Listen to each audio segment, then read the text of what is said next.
and this is the Criterion Creeps podcast. Tonight, we're talking about The Harder They Come from 1972, directed by Perry Henzell.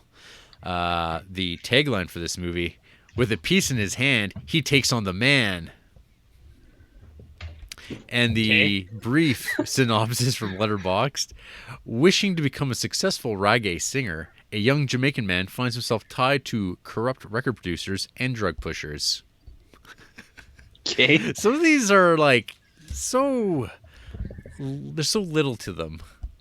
Yeah, well, that's Jarrett. You wouldn't know that. That's called nuance. Nuance. Yeah, no, it's something you don't know about. It's phoning it in. Yeah. Because sometimes you read these and like I go, it's like usually you get vague synopses when they're like movies that have big twists and they have to like, oh, we don't want to spoil anything. But it's like, no, you just told people exactly what the movie's about.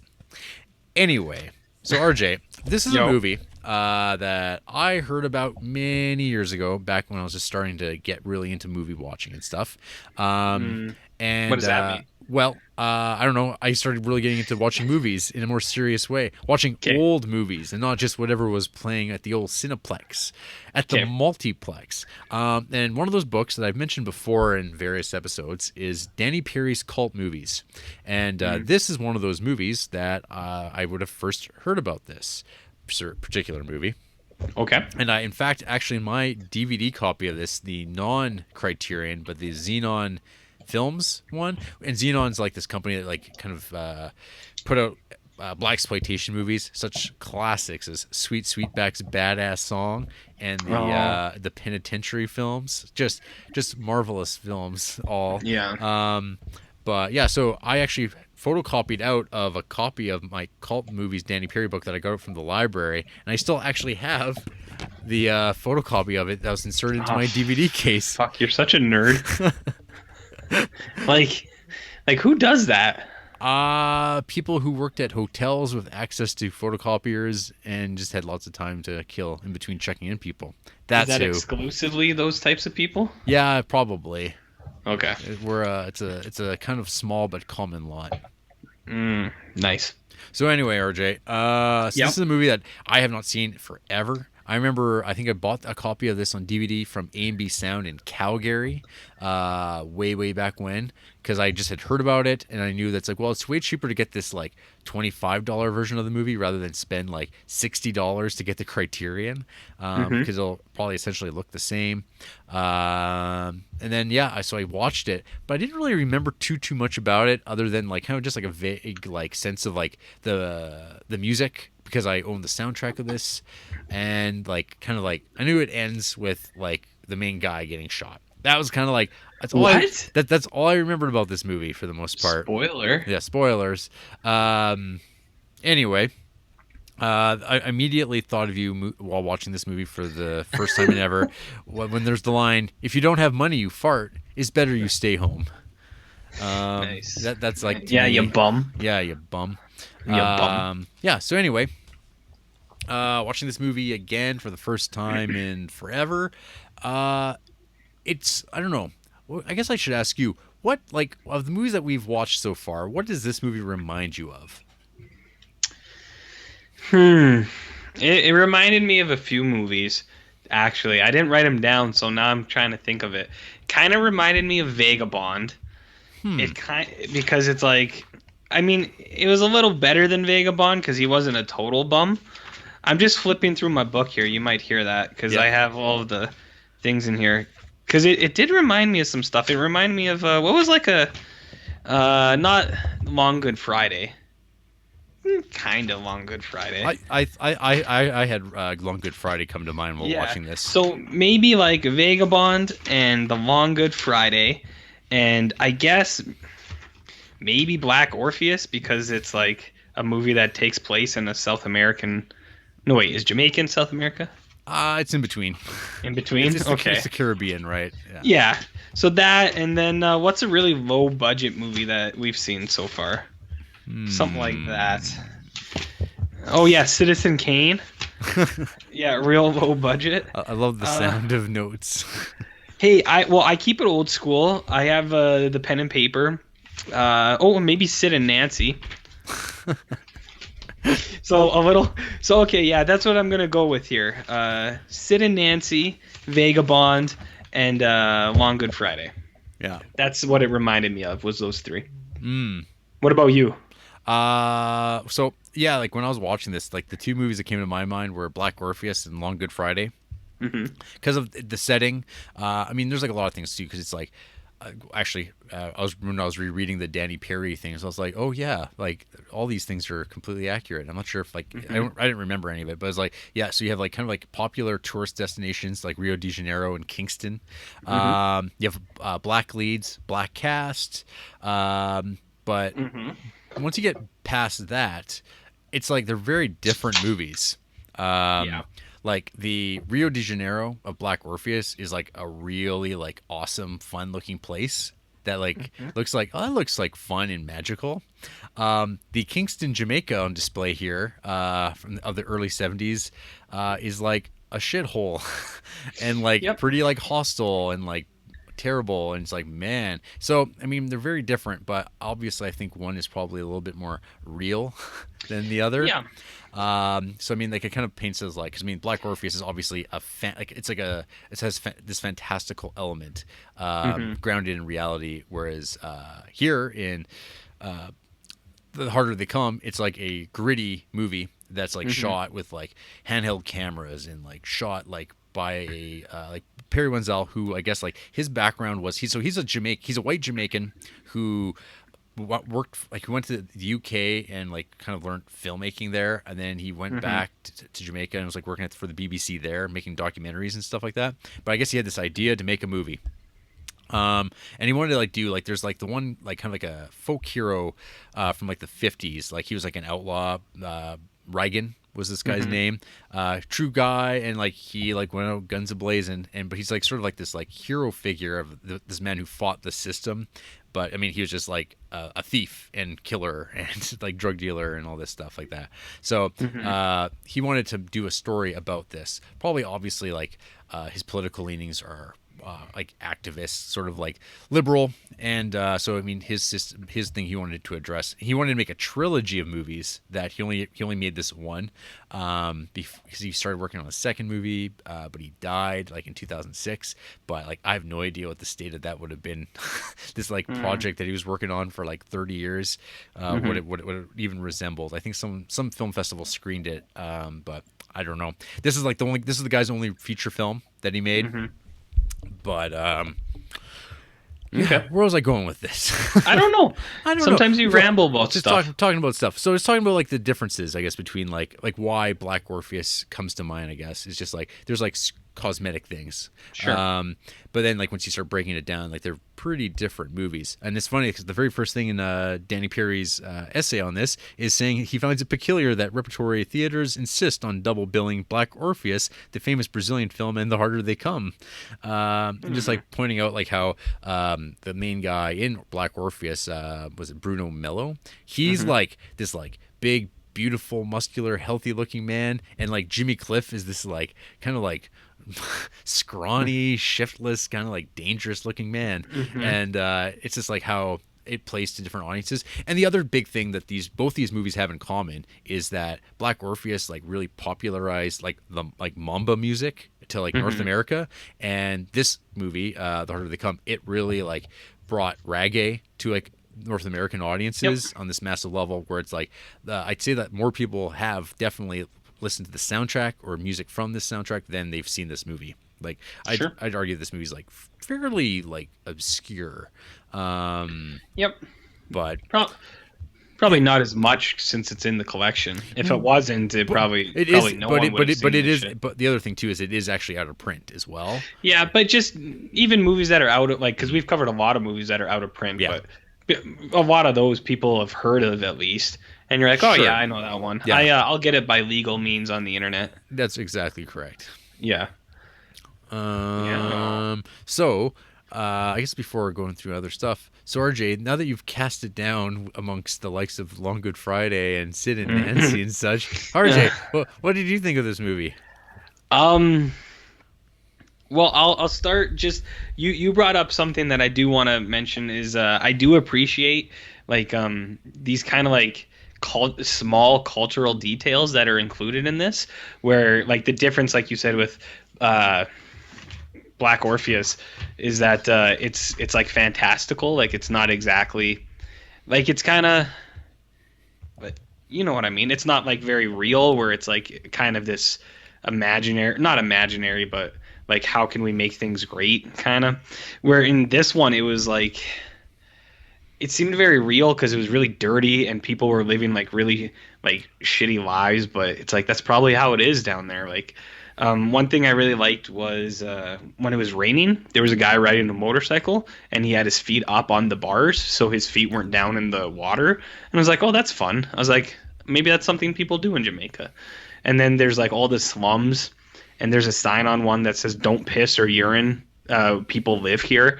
And I was like, there's no way that wasn't a real sign that these people saw one time. It was like, we have to include that in this movie.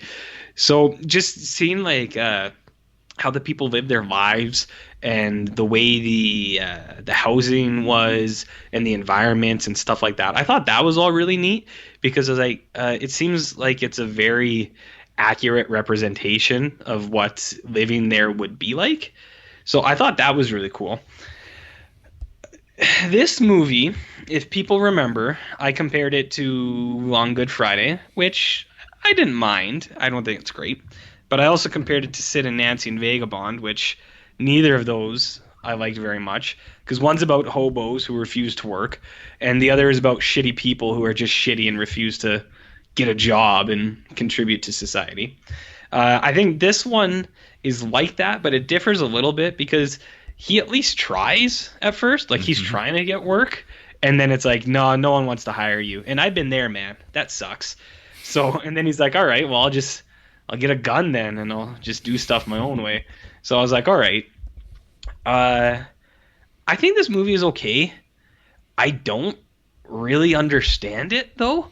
And like I don't think there's a whole lot to understand. Like I think it's pretty straightforward, but I don't there are certain like leaps in the storytelling that I was just like I don't like the progression is so it jumps so largely like everything escalates so quickly in this movie because there's like guys and they're like the main guy's talking to the church guy and he's like, yeah, I was just playing a song out here, and then it cuts to like two guys having a bottle fight in the back like behind the church, and I was like, whoa. I was like, how do we get here? Like, what is this? And then it's the guy, he's like, I can't find a job. And then he's like shooting people in alleys. And I was like, what the fuck? Like it escalates so quickly. I was like, did I miss something? Or maybe it's just like they thought you didn't need to like fill in those blanks. It's like, yeah, we showed it. Like he had a hard time getting a job and now he's reverting to this. So I don't know. Like I like it. It was fine. I don't think I'm going to watch it again ever. It's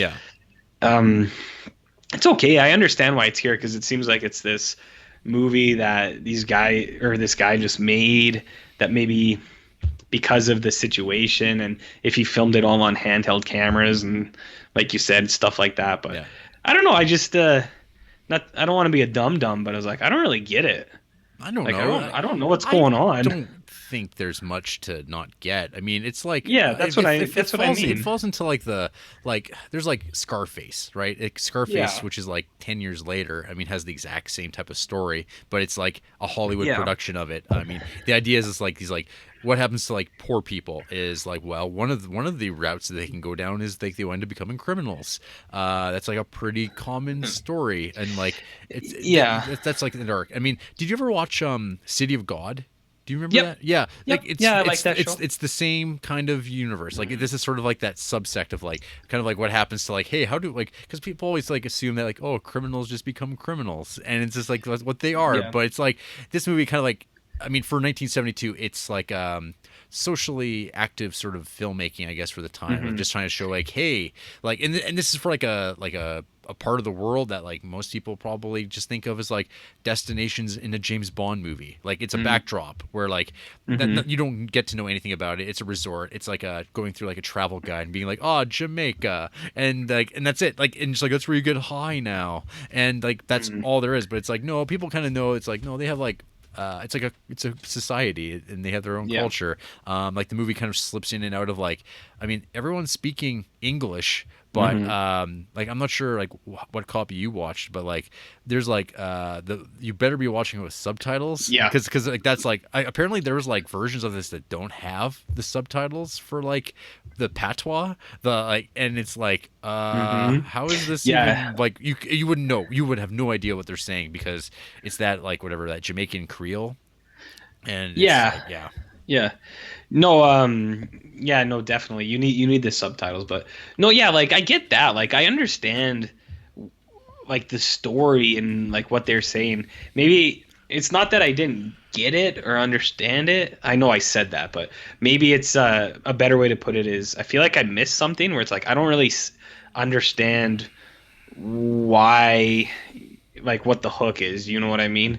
It's like why should I care about these guys in this story? I guess they try to show that like he's a good farm boy coming to the city Yep. trying to make it and then he can't and Life sucks once you get yeah. there. I guess what I'm trying to say is it didn't really click with me. That's fine. I think So it's that's like all. yeah, I mean I don't know if this movie has Click appeal?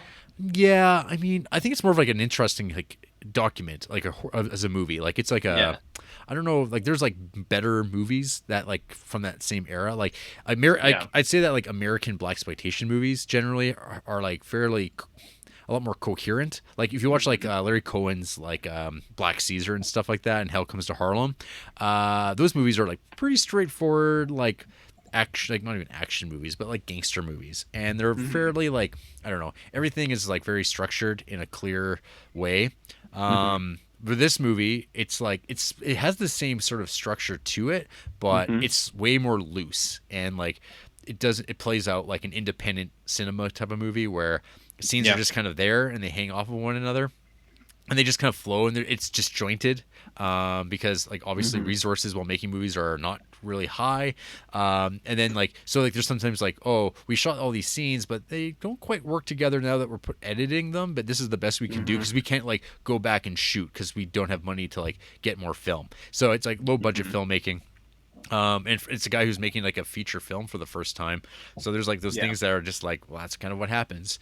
Hmm. But I mean, there's definitely passages in this movie that aren't like particularly interesting. We are just Yeah. like it feels Yeah. padded out at times, which is like strange because like they don't have a lot of times. And there's like so many things they're trying to hit upon. Like, I mean, here's the list that again Danny Perry put together of like kind of like the themes or like aspects of like the culture of the time that he was like making points about. Number one, Christianity, which is like kind of like a place that like the community should be able to go, being poor or Hmm. rich or whatever. But it's like shown as being like corrupted and like there too, No. because you get lines like about picking cherry trees when ripe, um, and it's like, What does that mean? oh, do you not recall?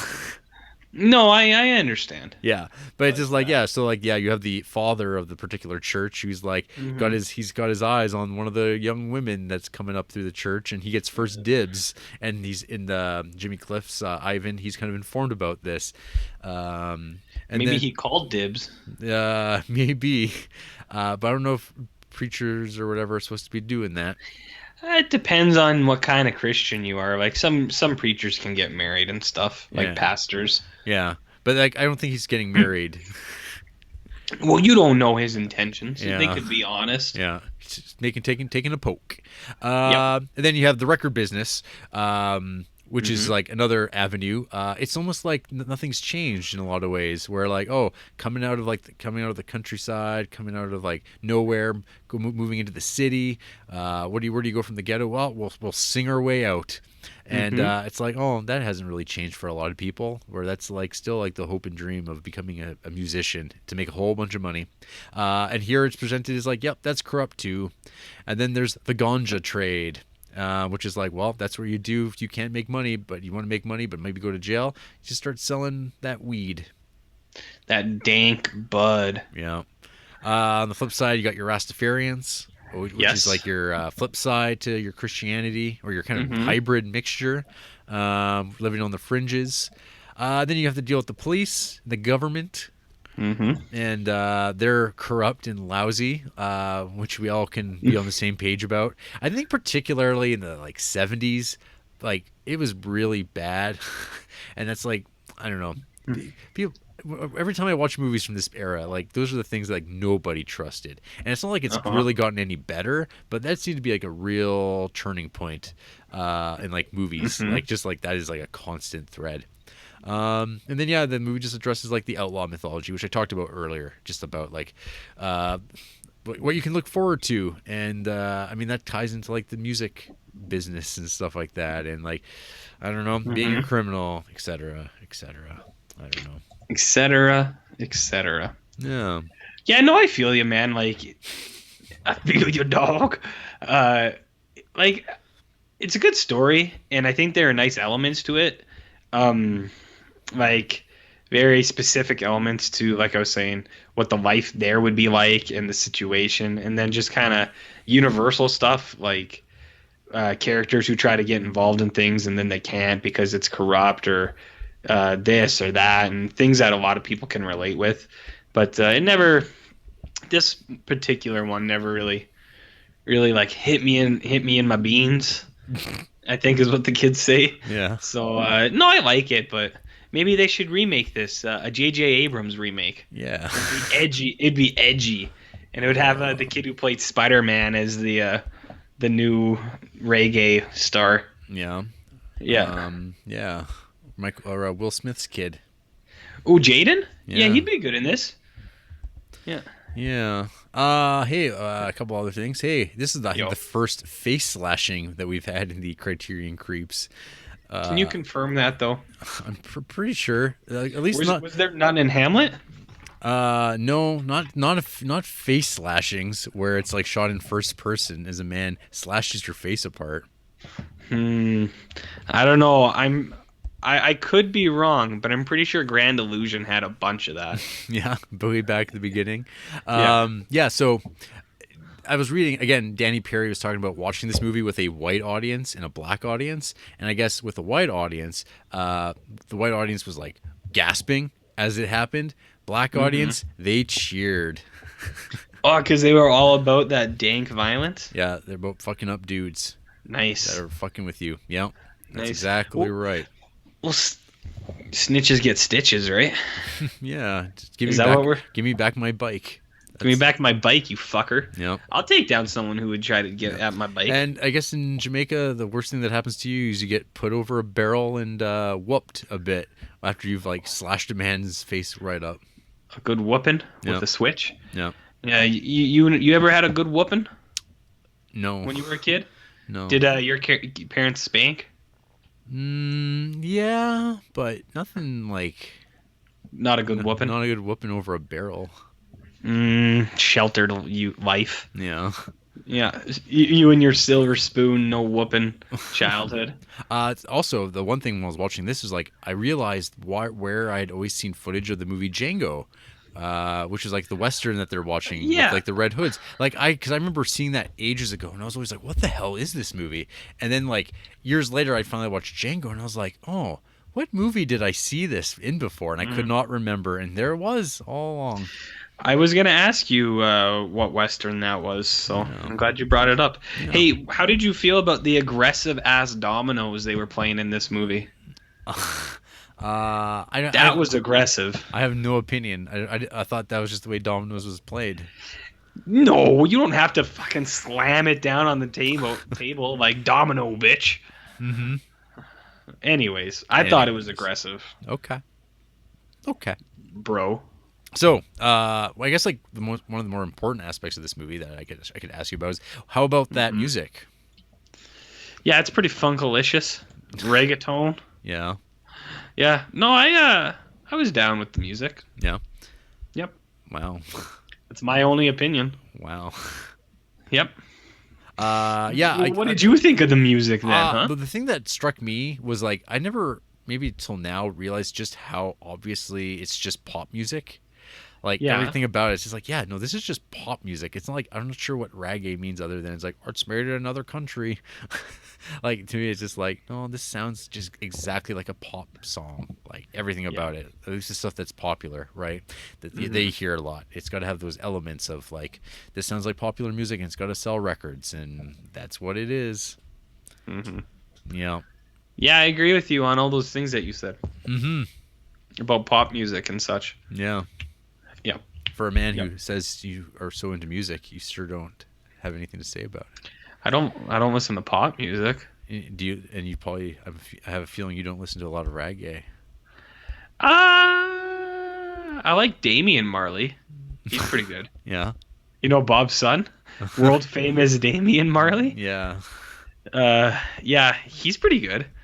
No, I'm not those aren't the brands I like. I like hard metal, death music. Nah, I'm just kidding. That's not true either. Yeah, that's not true. But no, I'll listen to it, but I don't have it on my go-to playlist. Nor do I. Nor do I. Nor do you. Well, we're not the right type for that, I guess. I guess so. We're not the ganja fiends Yeah. smoking that dank bud. So much. Yeah. That whole scene. They go hand in hand. Yeah. Rastafarian hat, sweet pipe that looks like a mushroom or something. Yeah. Blazing. Well, RJ, I'm just going to Yo. run through who hates this movie. Probably a couple people. What's that supposed to mean? Well, there's always a couple people. Well, Isn't there? long time hater off the letterbox, Ben DeBono. Yeah. He gave this 2 stars. I can appreciate the various reasons people like this movie, the music, the politics, the cultural aspects, but it wasn't for me. I don't have any major criticisms of it beyond that it simply didn't click for me in any way whatsoever. So this guy's name's actually RJ. I mean, is his opinion not valid? I'm just saying it's basically what you said. Yeah, but I'm not the kind of guy who's like, I appreciate this. Or am I? You are kind of. Maybe you're like that. Okay. Josh Dawes, he didn't like this either. Sure. What a disappointment The Harder They Come was when it produced such a good song. The problem, however, is that it's essentially a song turned into a feature film and feels tremendously overstretched and baggy. There are so many boring scenes of people sitting talking about whatever or generally doing nothing, and it's pretty exasperating. The worst thing, however, has to be the plot, which is stupid in the worst sense. It essentially consists of the following. Ivan travels from the countryside of Kingston to see his mother shortly after his grandmother's death and decides to stay even though his mother advises him that there is no work there for unskilled laborers such as himself. Ignoring her, he stays, but with the exception of selling the titular song for a small sum, he can't find work and so instead decides to buy a gun and shoot some people before going on the run. Whilst he's in hiding the public who seem to think okay, Keep going. whilst he's in hiding, the public, who seem to think this mass murderer is somehow romantic, start going mad for his record. Then there's some strange stuff by the sea that doesn't make much sense, and the credits roll over an image of a woman wiggling her vagina at us. Yeah. That doesn't happen. There's definitely a but. Well, I know what he's meaning. It's like her tummy. She's like tummy dancing. Yeah. Like, kind of like swaying. It's a pretty great final shot. Yeah. It just doesn't feel like the filmmakers have put any thought into the plot at all, particularly the fact that we're supposed to care about a violent criminal who's chosen that path rather than been forced into it by poverty or heritage. That's like fundamentally of like a misreading, I guess. It's also incoherent, dull, and very boring. The soundtrack consists of 2 songs played over and over again until you get sick of them, even though they're actually very good songs. The acting is poor, the characters are all thumbnail sketches, and it's very difficult to sit through, but I managed it. I got there in the end. This person's looking at it all wrong, Jer. They got it all wrong. Yeah. Playing those songs over again is good. I like that they did that. They also think that the song is the only good part, which is not true.